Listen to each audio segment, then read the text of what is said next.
ఉద్యోగం వచ్చేదాకానే బాబాబు ఉద్యోగాలు, ఉద్యోగం వచ్చిన తర్వాత తడాక. ఏం తమాషాగా ఉందా ఇది? తడాక ఎవరి కోసం? ప్రజల సేవకులు వీళ్ళంతా కూడా. ఎమ్మెల్యే కావచ్చు, ఎంపీ కావచ్చు, మంత్రి కావచ్చు, గుమస్తా కావచ్చు, కలెక్టర్ కావచ్చు, ప్రజల సేవకులు, ప్రజల బాసులు కాదు. ఆ పని మర్చిపోయి తడాకనా ప్రభుత్వాలను వంగదీస్తాం, అంతు తెలుస్తాం, ఏమిటిది?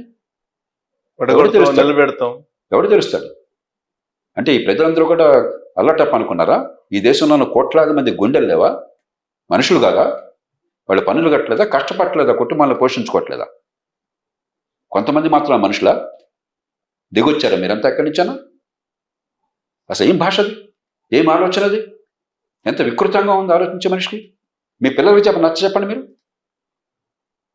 యువతరంలోనే మీ పిల్లలకి అర్థమయ్యేట్టు చెప్పండి. చీ కొడతారు ఏమాత్రం ఆదర్శభావం వాళ్ళలో ఉన్నా కూడా. కాబట్టి దీన్ని ఆషామాషిగా తీసుకోవద్దు. అవును, సీరియస్ ఇష్యూ. సరే, సంఘటితంగా ఉన్నట్లు ఈ జాతికి జీవన మరణ సమస్య. నాలాంటి వాళ్ళం ప్రాణమొడ్డి పోరాడుతాము ఈ విషయంలో. ఇక అంతకంటే ఎక్కువ మాట్లాడలేదు. సో చాలా సందర్భాల్లో వాళ్ళు ఏంటంటే మా వల్లనే ప్రభుత్వాలు వస్తున్నాయి అనే ఒక మైండ్ గేమ్ ఆడుతుంది. నాకు అనవసరం అండి. అసలు మీ వల్లే ప్రభుత్వాలు వస్తే అంతకంటే దుర్మార్గమైన ప్రజాస్వామ్యం మరొకట్లేదు. 2029 మీరు కేవలం ఎన్నికలు నిర్వహించడంలో పాత్ర తీసుకుంటారు. రేపు పొద్దున ప్రభుత్వం అది కాదనుకుంటే మీరు కాకపోతే రోడ్డు మీద నిరుద్యోగులు తీసుకొచ్చి ఎన్నికలు నిర్వహించమని చెప్తాం.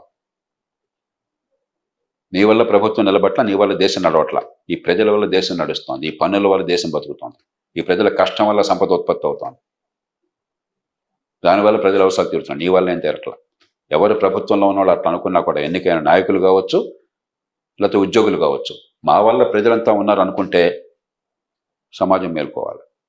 అది సరైన రీతిలో 19లో జగన్ రావడానికి, 24లో చంద్రబాబు రావడానికి కూడా కారణం తామే అనే. అంటే ఈ ప్రజల్ని మనం అవమానిస్తున్నాం. ప్రజాస్వామ్యంలో ప్రజలను చులకన చేస్తున్నాం. ఇంతకంటే ప్రజలకు అవమానం ఇంకోవట్లేదు. ఇది నాకు చాలా ఆగ్రహాన్ని, ఆవేదన కలిగిస్తుంది. కాబట్టి నేను ఎంత గట్టిగా మాట్లాడుతున్నా అందరికీ తెలుసు. తెలుగు ప్రజలకి, దేశ ప్రజలందరికీ తెలుసు.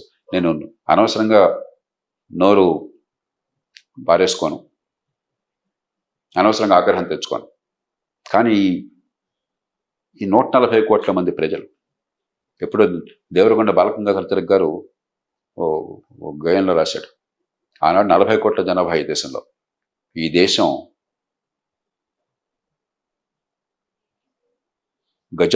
గజానికో గాంధారి కొడుకున్న విచిత్ర సౌధం. గాంధారి కొడుకు అంటే దుర్యోధనుడు. గజానికో గాంధారి కొడుకున్న విచిత్ర సౌధం.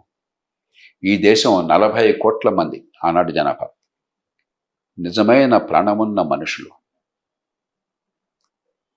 ఇవాళ 140 కోట్ల మంది నిజమైన ప్రాణం ఉన్న మనుషులు. కడుపు నిండా తిండి, గుండె నిండా ఆహార్యం, బతుకు పొడుగునా కాస్తంత స్వతంత్రం ఉంటేనే చాలనుకున్న నిర్భాగ్యులు కోటాను కోట్లుగా ఉన్న దేశం. ఇది వాళ్ళ దేశం.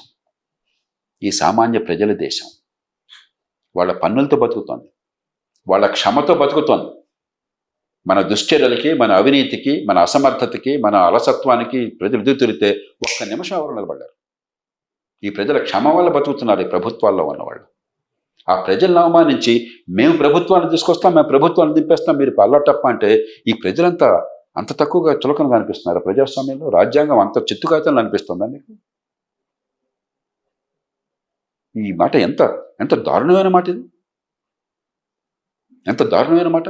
ఎవరు సేవ చేయాలో, ఎవరు ప్రజల డబ్బులతో మీరు భుక్తుంది. ఈ ప్రజల డబ్బు లేకపోతే, ప్రజల పన్నులు లేకపోతే మీకు ఉపాధి లేదు, మీ బతుకు తెరువు లేదు. మీరు రుణపడి ఉండాలి ప్రజలకి. ప్రజలు ఉప్పు తింటున్నారు. ప్రజలు మీ ఉప్పు తింటలా. ప్రజలు మిమ్మల్ని పోషిస్తున్నారు. ఆ సామాన్యుడు పోషిస్తున్నాడు.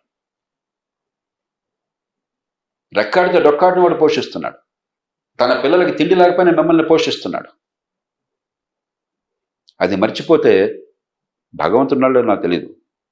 దేవుడు అంటే దేవుడు క్షమించడు, ప్రజలు మాత్రం క్షమించకూడదు, దేవుడున్నా లేకపోయినా. దీని మీద మీ పోరాటం ఇలా మీడియా ద్వారానైనా లేదా గ్రౌండ్ లెవెల్లో ఉన్నా? అంటే వాళ్ళు ఆల్రెడీ 16-17 డేట్లు కూడా ఇచ్చేశారు. ఇప్పుడు ఇక్కడ కూర్చొని చెప్పక్కర్లేదు. సందర్భాన్ని బట్టి, సమయాన్ని బట్టి, అవసరాన్ని బట్టి పౌర సమాజం స్పందిస్తుంది. సో ఇక్కడ ఆంధ్రప్రదేశ్లో మొదలైంది సార్, అది తెలంగాణకు కూడా రాసుకుంటుంది. తెలంగాణలో కూడా అదే డిమాండ్ చేస్తున్నారు ఉద్యోగులు. నేను చెప్పిన మాట దేశంలో అన్ని రాష్ట్రాలకి, దేశం మొత్తానికి వర్తిస్తుంది.